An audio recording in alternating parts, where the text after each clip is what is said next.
अथ श्री सूर्याष्टकम् आदिदेव नमस्तुभ्यं प्रसीद मम भास्कर दिवाकर नमस्तुभ्यं प्रभाकर नमोऽस्तुते सप्ताश्वरथमारूढं प्रचण्डं कश्यपात्मजं श्वेतपद्माधरं देवं तं सूर्यं प्रणमाम्यहम् लोहितं रथमारूढं सर्वलोकपितामहं महापापहरं देवं तं सूर्यं प्रणमाम्यहम् त्रैगुण्यश्च महाशूरं ब्रह्मा विष्णु महेश्वरं महापापहरं देवं तं सूर्यं प्रणमाम्यहम् ब्रह्मितं तेजः पुञ्जीचिं वायुराकाशमेव च प्रभुत्वं सर्वलोकानां तं सूर्यं प्रणमाम्यहम्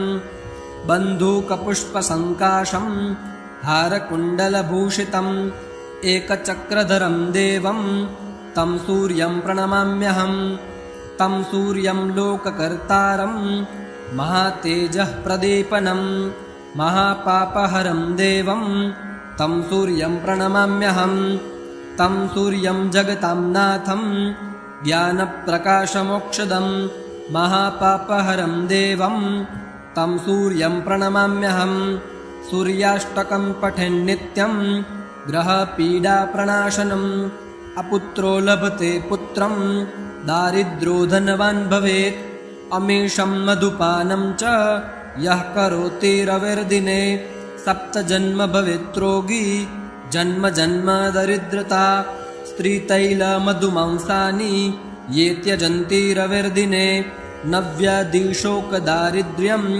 सूर्यलोकं च गच्छति।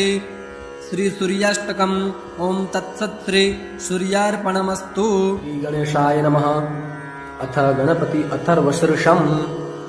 ओम नमस्ते गणपतये त्वमेव प्रत्यक्षं तत्त्वमसि त्वमेव केवलं कर्तासि त्वमेव केवलं धर्तासि त्वमेव केवलं हर्तासि त्वमेव सर्वं खल्विदं ब्रह्मासि त्वं साक्षात् आत्मासि नित्यं रेतं वच्मि सत्यं वच्मि अवत्वं माम् अववक्तारम् अवश्रोतारम् अवदातारम् अवधातारम् अवानुचानम् अवशिष्यम् अवपश्चात्तात् अवपुरस्तात् अवोत्तरात्तात् अवदक्षिणात्तात् अवचोर्ध्वात्तात् अवाधरात्तात् सर्वतो मां पाहि पाहि समन्तात् त्वं वाङ्मयस्त्वं चिन्मयः त्वमानन्दमयस्त्वं ब्रह्ममयः त्वं सच्चिदानन्दाद्वितीयोऽसि त्वं प्रत्यक्षं ब्रह्मासि त्वं ज्ञानमयो विज्ञानमयोऽसि सर्वं जगदिदं त्वत्तो जायते सर्वं जगदिदं त्वत्तत्तिष्ठति सर्वं जगदिदं त्वयि लयमृष्यति सर्वं जगदिदं त्वयि प्रत्येति त्वं भूमिरापो नलो नीलो नभः त्वं चत्वारि वाक्पदानि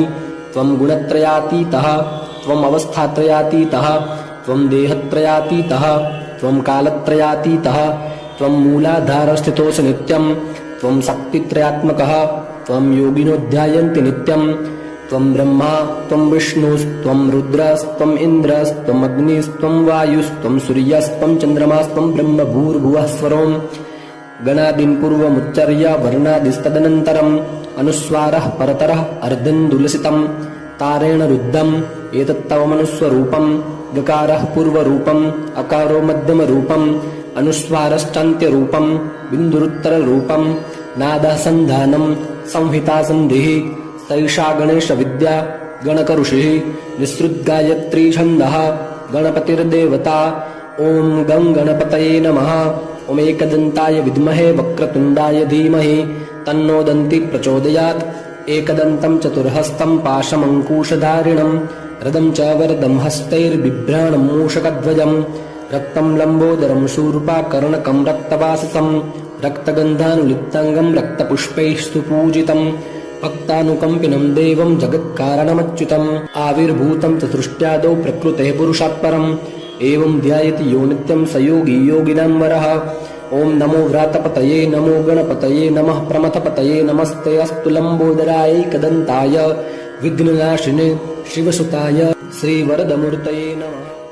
अथ श्री अच्युताष्टकम् अच्युतं केशवं रामनारायणं कृष्णदामोदरं वासुदेवं हरिं श्रीधरं माधवं गोपिकावल्लभं जानकीनायकं रामचन्द्रं भजे। अच्युतं केशवं सत्यभामाधवं माधवं श्रीधरं राधिकाराधितम् इन्दिरामन्दिरं चेतसा सुन्दरं देवकी नन्दनं नन्दनं सन्दधे। विष्णवे जिष्णवे शङ्खिने चक्रिणे रुक्मिणी रागिने जानकी जानये। वल्लवी वल्लभायार्चितायात्मने कंसविध्वंसिने वंशिने ते नमः।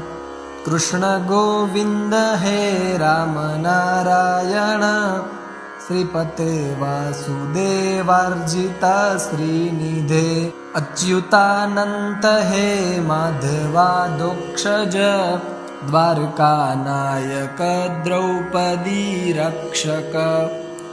राक्षसक्षोभितः सीतया शोभितो दण्डकारण्यभूपुण्यताकारण।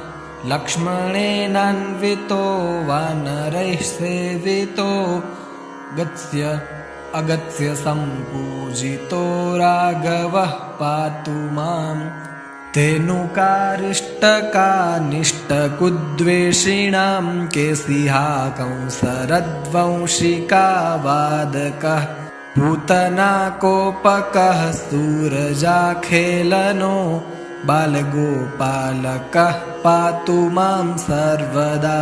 विद्युदाद्योतवान् प्रस्फुरद्वाससं प्रौढम्भोदवत्प्रोल्लसद्विग्रहम्।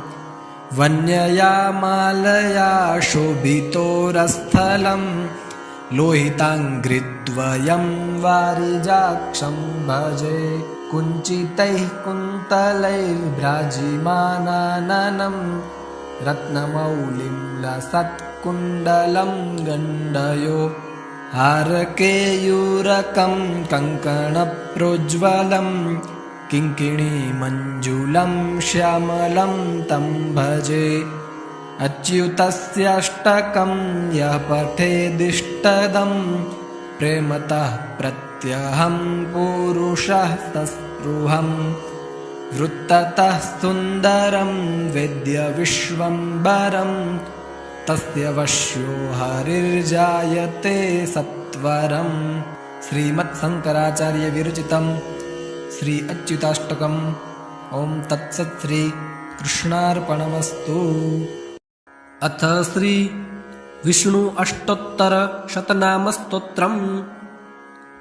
सशङ्खचक्रं सकिरीटकुण्डलं सपीतवस्त्रं सरसीरुहेक्षणं सहारवक्षस्थलकौस्तुभश्रियं नमामि विष्णुं शिरसा चतुर्भुजम्।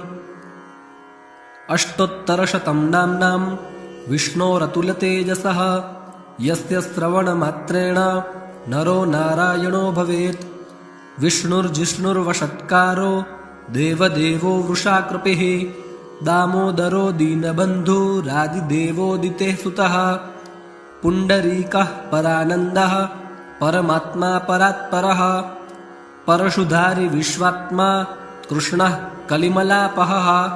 कौस्तुभोद्भासितो रस्को नरो नारायणो हरिः हरो हरप्रियः स्वामी वैकुण्ठो विश्वतोमुखः।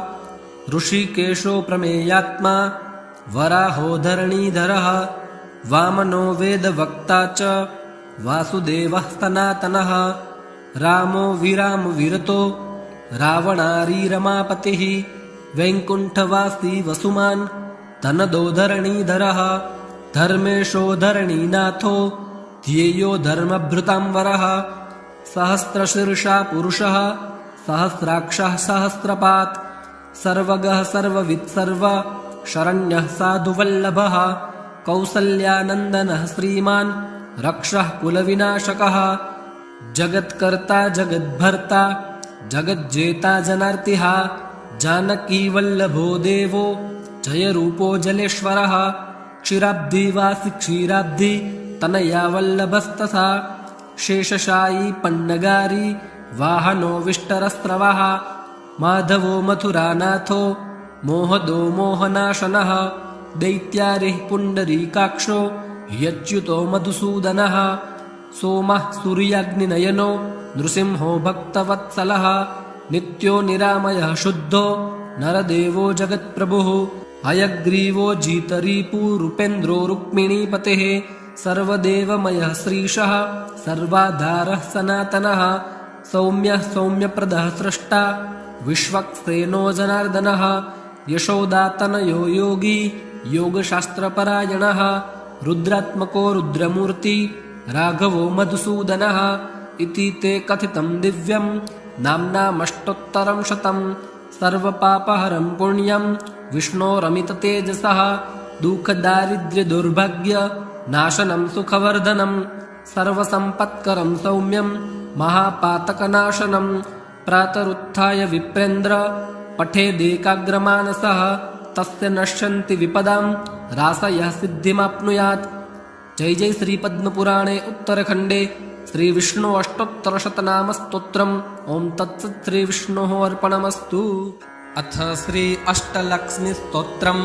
सुमनस वन्दित सुन्दरि माधवि चन्द्र सहोदरि हेममये मुनिगणमण्डित मोक्षप्रदायिनि मञ्जुलभाषिणि वेदनुते पङ्कजवासिनि देवसुपूजित सद्गुणवर्षिणि शान्तियुते जय जय हे मधुसूदन कामिनि आदिलक्ष्मि सदा पालय माम्। अयि कलिकल्मषनाशिनि कामिनि वैदिकरूपिणि वेदमये क्षीरसमुद्भव मङ्गलरूपिणि मन्त्रनिवासिनि मन्त्रनुते मङ्गलदायिनि अम्बुजवासिनि देवगणाश्रितपादयुते जय जय हे मधुसूदन कामिनि धान्यलक्ष्मि सदा पालय माम्। जय वरवर्षिणि वैष्णव भार्गवी मन्त्रस्वरूपिणि मन्त्रमये सुरगणपूजित शीघ्रफलप्रद ज्ञानविकासिनि शास्त्रनुते भवभयहारिणि पापविमोचनि साधुजनाश्रितपादयुते जय जय हे मधुसूदन कामिनि धैर्यलक्ष्मि सदा पालय माम्। जय जय दुर्गतिनाशिनि कामिनि सर्वफलप्रद शास्त्रमये रथगजतुरग पदादि समावृत परिजनमण्डित लोकनुते हरिहर ब्रह्म सुपूजित सेवित तापनिवारिणि पादयुते जय जय हे मधुसूदन कामिनि गजलक्ष्मी रूपेण पालय माम्। अयि खगवाहिनि मोहिनि चक्रिणि रागविवर्धिनि ज्ञानमये गुणगणवारिधि लोकहितैषिणि स्वरसप्तभूषित ज्ञाननुते सकल सुरासुर देव मुनीश्वर मानव वन्दित पादयुते जय जय हे मधुसूदन कामिनि संतान लक्ष्मि सदा पालय माम्। जय कमलासनि सद्गतिदायिनि ज्ञान विकासिनि गानमये अनुदितमर्चित कुङ्कुमधूसर भूषित वासित वाद्यनुते कनकधरा स्तुति वैभव वन्दित शङ्कर देशिक मान्यपदे जय जय हे मधुसूदन कामिनि विजय लक्ष्मि सदा पालय माम्। प्रणत सुरेश्वरि भारति भार्गवि शोक विनाशिनि रत्नमये मणिमय भूषित कर्ण विभूषण शान्ति समावृत हास्यमुखे नवनिधिदायिनि कलिमलहारिणि कामित फलप्रद हस्तयुते जय जय हे मधुसूदन कामिनि विद्यालक्ष्मि सदा पालय माम्। धिमि धिमि दिन धिमि दिन धिमि दिन धिमि दुन्दुभिनाद सुपूर्णमये घुम घुम घुं घुम घुं घुम घुं घुम शङ्खनिनाद सुवाद्यनुते वेदपुराणेतिहास सुपूजित वैदिक मार्ग प्रदर्शयुते जय जय हे मधुसूदन कामिनि धनलक्ष्मी रूपेण पालय माम्।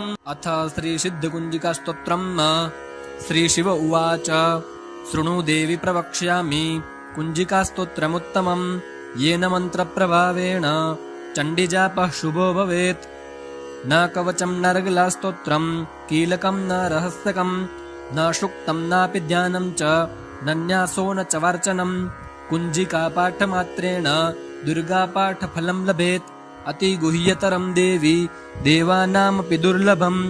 गोपनीयं प्रयत्नेन स्वयोनिरिव पार्वती मारणं मोहनं वस्यं स्तम्भनोच्चाटनादिकम् पाठमात्रेण संसिद्ध्येत् कुञ्जिकास्तोत्रमुत्तमम्। ॐ ऐं ह्रीं क्लीं चामुण्डायै विच्चे। ॐ ग्लौं हुं क्लीं जुं सः ज्वालय ज्वालय ज्वल ज्वल प्रज्वल प्रज्वल। ऐं ह्रीं क्लीं चामुण्डायै विच्चे ज्वल हं सं लं क्षं फट् स्वाहा। नमस्ते रुद्ररूपिण्यै नमस्ते मधुमर्दिनि नमः कैटबहारिण्यै नमस्ते महिषार्दिनि नमस्ते शुम्भहन्त्र्यै च निशुम्भासुरघातिनि। जाग्रतं हि महादेवी जपं सिद्धं कुरुष्व मे। ऐंकारी सृष्टिरूपायै ह्रींकारीं प्रतिपालिका क्लींकारीं कामरूपिण्यै बीजरूपे नमोऽस्तु ते। चामुण्डा चण्डघाती च ऐकारी वरदायिनी विच्चे च भयदा नित्यं नमस्ते मन्त्ररूपिणी। धां धिं धुं दुर्जटेः पत्नी वां विं वुं वागधीश्वरी क्रां क्रीं क्रूं कालिका देवी शां शिं शुं मे शुभं कुरु। हुं हुं हुंकाररूपिण्यै जं जं जं जम्बनादिनी भ्रां भ्रीं भ्रूं भैरवी भद्रे भवान्यै ते नमो नमः। अं कं चं टं तं पं यं शं विं दुं ऐं विं हं क्षं द्विजाग्रं त्रोटय त्रोटय दीप्तं कुरु कुरु स्वाहा। पां पिं पुं पार्वती पूर्णा खां खिं खुं खेचरी तथा सां सिं सुं सप्तशती देव्या मन्त्रसिद्धिं कुरुष्व मे। इदं तु कुञ्जिकास्तोत्रं मन्त्रजागृति हेतवे अभक्तेनैव दातव्यं गोपितं रक्ष पार्वती। यस्तु कुञ्जिकया देवी हीनां सप्तशतीं पठेत् न तस्य जायते सिद्धिः अरण्ये रोदनं यथा। ॐ शान्ताकारं भुजगशयनं पद्मनाभं सुरेशं विश्वाधारं गगनसदृशं मेघवर्णं शुभाङ्गं लक्ष्मीकान्तं कमलनयनं योगिभिर्ध्यानगम्यं वन्दे विष्णुं भवभयहरं सर्वलोकैकनाथम्।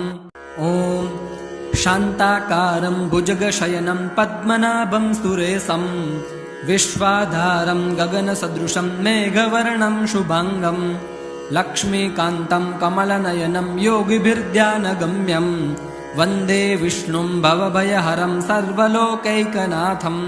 ॐ शान्ताकारं भुजगशयनं पद्मनाभं सुरेशं विश्वाधारं गगनसदृशं मेघवर्णं शुभाङ्गं लक्ष्मीकान्तं कमलनयनं योगिभिर्ध्यानगम्यं वन्दे विष्णुं भवभयहरं सर्वलोकैकनाथम्।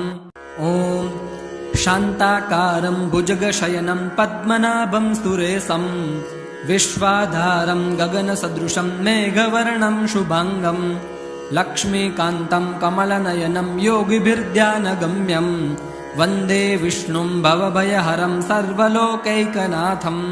ॐ शान्ताकारं भुजगशयनं पद्मनाभं सुरेशं विश्वाधारं गगनसदृशं मेघवर्णं शुभाङ्गं लक्ष्मीकान्तं कमलनयनं योगिभिर्ध्यानगम्यं वन्दे विष्णुं भवभयहरं सर्वलोकैकनाथम्।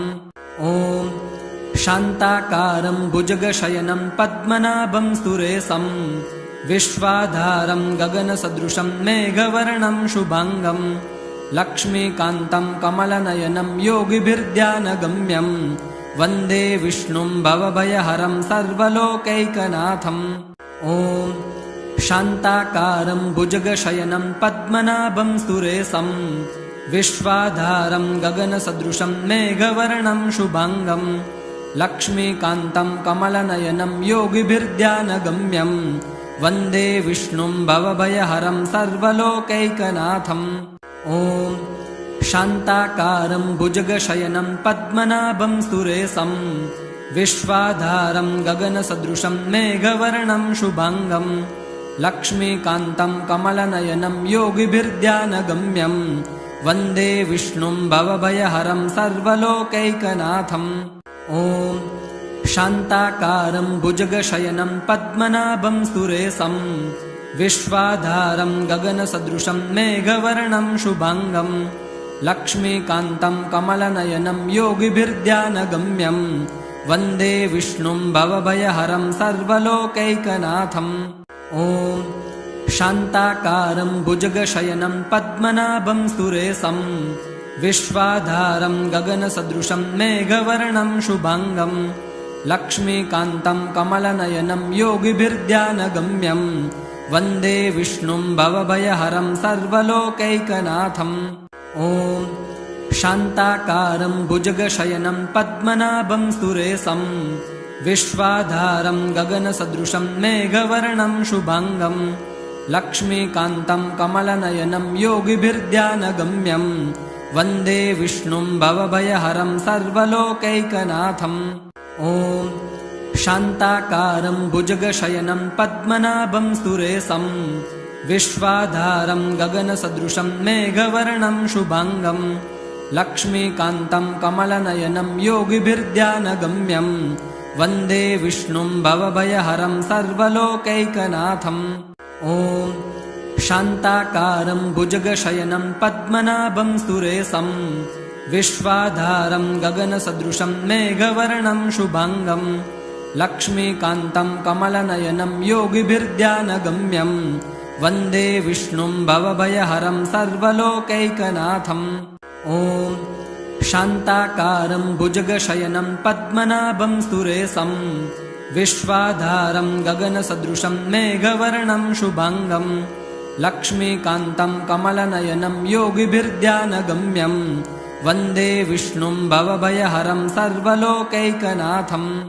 ॐ शान्ताकारं भुजगशयनं पद्मनाभं सुरेशं विश्वाधारं गगनसदृशं मेघवर्णं शुभाङ्गं लक्ष्मीकान्तं कमलनयनं योगिभिर्ध्यानगम्यं वन्दे विष्णुं भवभयहरं सर्वलोकैकनाथम्।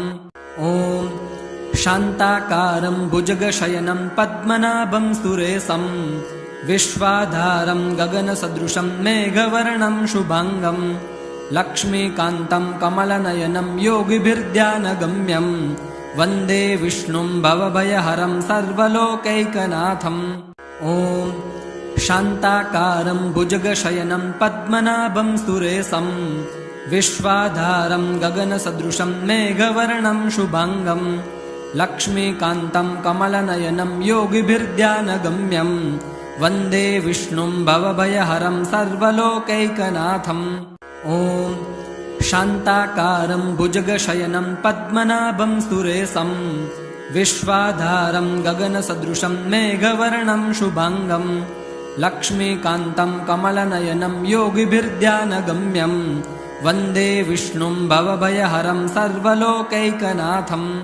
ॐ शान्ताकारं भुजगशयनं पद्मनाभं सुरेशं विश्वाधारं गगनसदृशं मेघवर्णं शुभाङ्गं लक्ष्मीकान्तं कमलनयनं योगिभिर्ध्यानगम्यं वन्दे विष्णुं भवभयहरं सर्वलोकैकनाथम्। ॐ शान्ताकारं भुजगशयनं पद्मनाभं सुरेशं विश्वाधारं गगनसदृशं मेघवर्णं शुभाङ्गं लक्ष्मीकान्तं कमलनयनं योगिभिर्ध्यानगम्यं वन्दे विष्णुं भवभयहरं सर्वलोकैकनाथम्। ॐ शान्ताकारं भुजगशयनं पद्मनाभं सुरेशं विश्वाधारं गगनसदृशं मेघवर्णं शुभाङ्गं लक्ष्मीकान्तं कमलनयनं योगिभिर्ध्यानगम्यं वन्दे विष्णुं भवभयहरं सर्वलोकैकनाथम्।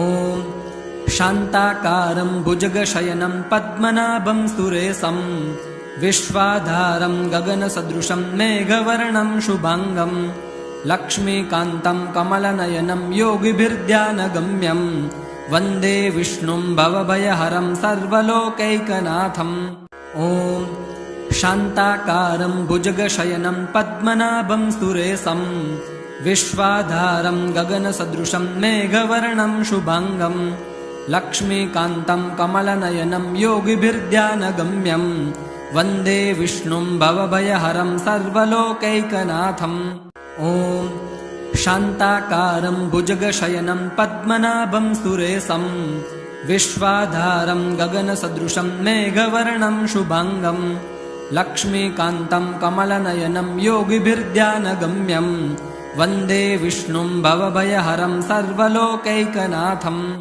ॐ शान्ताकारं भुजगशयनं पद्मनाभं सुरेशं विश्वाधारं गगनसदृशं मेघवर्णं शुभाङ्गं लक्ष्मीकान्तं कमलनयनं योगिभिर्ध्यानगम्यं वन्दे विष्णुं भवभयहरं सर्वलोकैकनाथम् ॐ शान्ताकारं भुजगशयनं पद्मनाभं सुरेशं विश्वाधारं गगनसदृशं मेघवर्णं शुभाङ्गं लक्ष्मीकान्तं कमलनयनं योगिभिर्ध्यानगम्यं वन्दे विष्णुं भवभयहरं सर्वलोकैकनाथम् ॐ शान्ताकारं भुजगशयनं पद्मनाभं सुरेशं विश्वाधारं गगनसदृशं मेघवर्णं शुभाङ्गं लक्ष्मीकान्तं कमलनयनं योगिभिर्ध्यानगम्यं वन्दे विष्णुं भवभयहरं सर्वलोकैकनाथम्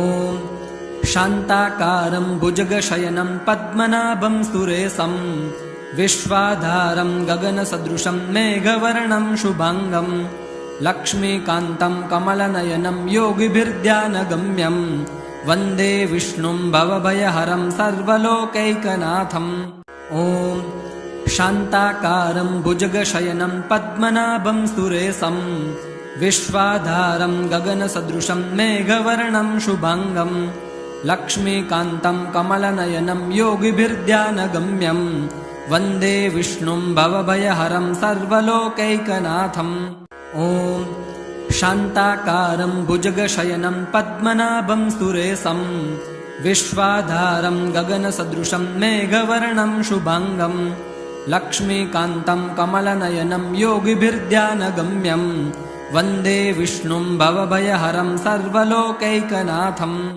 ॐ शान्ताकारं भुजगशयनं पद्मनाभं सुरेशं विश्वाधारं गगनसदृशं मेघवर्णं शुभाङ्गं लक्ष्मीकान्तं कमलनयनं योगिभिर्ध्यानगम्यं वन्दे विष्णुं भवभयहरं सर्वलोकैकनाथम् ॐ शान्ताकारं भुजगशयनं पद्मनाभं सुरेशं विश्वाधारं गगनसदृशं मेघवर्णं शुभाङ्गं लक्ष्मीकान्तं कमलनयनं योगिभिर्ध्यानगम्यं वन्दे विष्णुं भवभयहरं सर्वलोकैकनाथम् ॐ शान्ताकारं भुजगशयनं पद्मनाभं सुरेशं विश्वाधारं गगनसदृशं मेघवर्णं शुभाङ्गं लक्ष्मीकान्तं कमलनयनं योगिभिर्ध्यानगम्यं वन्दे विष्णुं भवभयहरं सर्वलोकैकनाथम् ॐ शान्ताकारं भुजगशयनं पद्मनाभं सुरेशं विश्वाधारं गगनसदृशं मेघवर्णं शुभाङ्गं लक्ष्मीकान्तं कमलनयनं योगिभिर्ध्यानगम्यं वन्दे विष्णुं भवभयहरं सर्वलोकैकनाथम् ॐ शान्ताकारं भुजगशयनं पद्मनाभं सुरेशं विश्वाधारं गगनसदृशं मेघवर्णं शुभाङ्गं लक्ष्मीकान्तं कमलनयनं योगिभिर्ध्यानगम्यं वन्दे विष्णुं भवभयहरं सर्वलोकैकनाथम् ॐ शान्ताकारं भुजगशयनं पद्मनाभं सुरेशं विश्वाधारं गगनसदृशं मेघवर्णं शुभाङ्गं लक्ष्मीकान्तं कमलनयनं योगिभिर्ध्यानगम्यं वन्दे विष्णुं भवभयहरं सर्वलोकैकनाथम्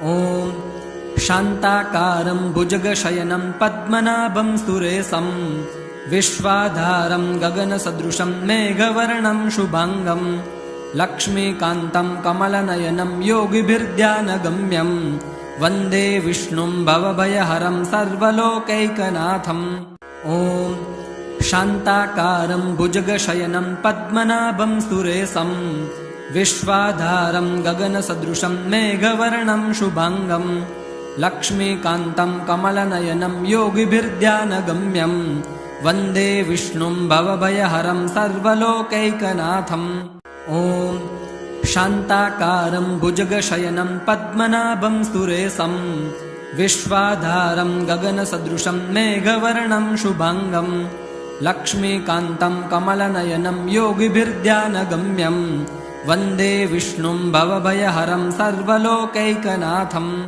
ॐ शान्ताकारं भुजगशयनं पद्मनाभं सुरेशं विश्वाधारं गगनसदृशं मेघवर्णं शुभाङ्गं लक्ष्मीकान्तं कमलनयनं योगिभिर्ध्यानगम्यं वन्दे विष्णुं भवभयहरं सर्वलोकैकनाथम् ॐ शान्ताकारं भुजगशयनं पद्मनाभं सुरेशं विश्वाधारं गगनसदृशं मेघवर्णं शुभाङ्गं लक्ष्मीकान्तं कमलनयनं योगिभिर्ध्यानगम्यं वन्दे विष्णुं भवभयहरं सर्वलोकैकनाथम् ॐ शान्ताकारं भुजगशयनं पद्मनाभं सुरेशं विश्वाधारं गगनसदृशं मेघवर्णं शुभाङ्गं लक्ष्मीकान्तं कमलनयनं योगिभिर्ध्यानगम्यं वन्दे विष्णुं भवभयहरं सर्वलोकैकनाथम्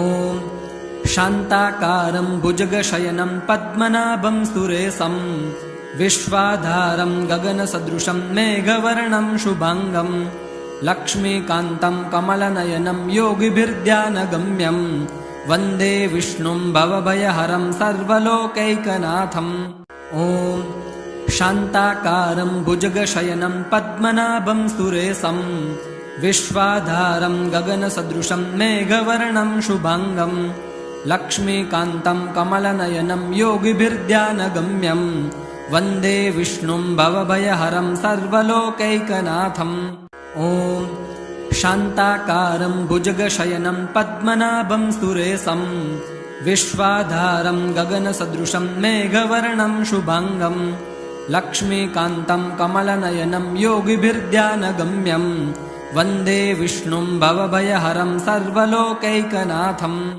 ॐ शान्ताकारं भुजगशयनं पद्मनाभं सुरेशं विश्वाधारं गगनसदृशं मेघवर्णं शुभाङ्गं लक्ष्मीकान्तं कमलनयनं योगिभिर्ध्यानगम्यं वन्दे विष्णुं भवभयहरं सर्वलोकैकनाथम् ॐ शान्ताकारं भुजगशयनं पद्मनाभं सुरेशं विश्वाधारं गगनसदृशं मेघवर्णं शुभाङ्गं लक्ष्मीकान्तं कमलनयनं योगिभिर्ध्यानगम्यं वन्दे विष्णुं भवभयहरं सर्वलोकैकनाथम् ॐ शान्ताकारं भुजगशयनं पद्मनाभं सुरेशं विश्वाधारं गगनसदृशं मेघवर्णं शुभाङ्गं लक्ष्मीकान्तं कमलनयनं योगिभिर्ध्यानगम्यं वन्दे विष्णुं भवभयहरं सर्वलोकैकनाथम्